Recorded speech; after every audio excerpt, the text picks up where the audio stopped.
बिस्मिल्लाहिर्रहमानिर्रहीम, अस्सलामुअलैकुम। Welcome to my YouTube channel cooking with mama and son. तो आज मैं आपसे शेयर कर रही हूँ भिंडी और अरबी की बहुत ही आसान और बहुत ही मज़ेदार रेसिपी। बनाना बहुत ही आसान है और टेस्ट में तो इसका जवाब ही कोई नहीं। तो जी हमने इसके लिए ले ली थी आधा किलो भिंडियाँ ले ली थी। इसको हम फ्राई कर लेंगे ऑयल में। इसके बाद मैंने एक पाव जो है वो अरबी ले ली थी। अरबी को जो है मैंने नमक लगाकर आधे घंटे के लिए रख दिया हुआ था। इसके बाद मैंने इसे अच्छे से धो लिया हुआ था और बारीक बारीक कटिंग कर लिया हुआ था। इसको भी हम ऑयल में डाल के फ्राई कर लेंगे और गोल्डन सा प्यारा सा कलर आने देंगे एक जैसा। तब तक के लिए हम इसको फ्राई करेंगे।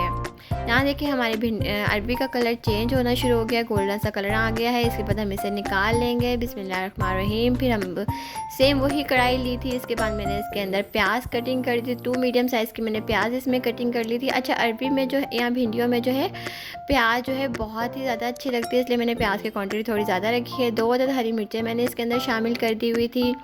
अब साथ ही मैंने 2 मीडियम साइज़ के इसके अंदर टमाटर शामिल कर दिए थे। टमाटर को मैंने राउंड राउंड शेप में कटिंग कर लिया था। इसके बाद मेरे पास स्पाइसेस में है नमक, कुटी मिर्च, हल्दी पाउडर, धनिया पाउडर, सफ़ेद ज़ीरा 1 टीस्पून शामिल किया था। अजवाइन कलवंजी मैंने चुटकी चुटकी शामिल की थी और 2 साबुत गोल मिर्चें भी मैंने इसके अंदर शामिल कर दी हुई थी।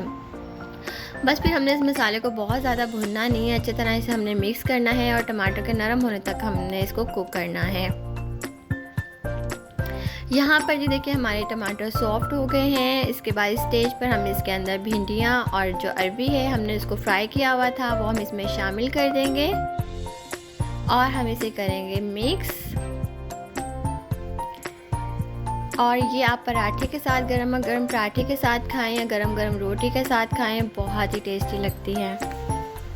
तो यहाँ पर हमने इसे अच्छे से मिक्स कर लिया था और 10 मिनट के लिए बिल्कुल लो फ्लेम पे मैं इसको दम दूंगी। और यहाँ पर 10 मिनट में जो है हमारी अरबी भिंडी बिल्कुल तैयार हो जाएगी। यहाँ पर जी 10 मिनट के बाद जो है इसको मैंने ओपन किया तो ये बिल्कुल भिंडी भी अच्छे से गल गई हुई थी और अरबी भी अच्छे से गल गई थी। इसके बाद मैंने हाफ़ लेमन ऊपर से शामिल कर दिया था। लेमन शामिल करने से इसका टेस्ट बहुत ही ज़्यादा मज़े का आ जाता है। फ्रेश कटा हुआ हरा धनिया शामिल करें या पुदीना भी आप इसमें शामिल कर सकते हैं, उसका टेस्ट भी इसमें बहुत अच्छा लगता है। तो एंजॉय करें। उम्मीद है कि आपको मेरी झटपट से बनने वाली बहुत ही लजीज सब्ज़ी की रेसिपी अच्छी लगी होगी। अच्छी लगे तो मेरी वीडियो को ज़रूर लाइक करिएगा और जो लोग मेरे चैनल पर नए हैं वो सब्सक्राइब किए बिना तो बिल्कुल नहीं जाएगा। तो इसी के साथ मुझे इजाज़त दीजिएगा। अल्लाह हाफिज़।